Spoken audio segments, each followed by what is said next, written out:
به نام خداوند بخشنده مهربان. دوستانم، میدانم درد فراق سخت است. دور از وطن، دور از بستگان بسیار سخت است. یکی از فراق زن و فرزندان، یکی از فراق پدر و مادر و یار و دوستان رنج میکشد. میدانم هرگاه که درد هجران و سوز فراق تو را به نهایت رسید، مخصوص وضوع بگیر و در خلوت با پروردگار خیش راز و نیاز کن. او که صدای تو را میشنود، او که حاضر و ناظر بر همه اعمال بندگانش هست و از پدر و مادر نسبت تو مهربان تر است.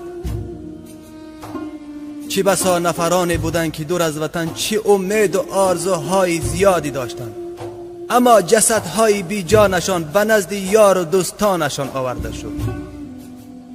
چه بسا نفرانی زیادی بی گناه زندانی شدند و چه بسا نفرانی زیادی صحت و سلامت رفتند، اما بیمار به نزد پدر و مادرشان آورده شد. دوستانم، پناه از این همه ناخوشی ها به سوی خداوندی خیش کنیم. وای بر روز کسانی که روی نیاز به سوی دیگری دارند.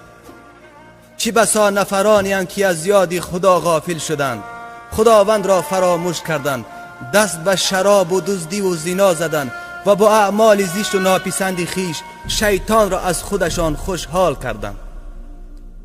پناه از آن روزی که بازیچه دست شیطان شد.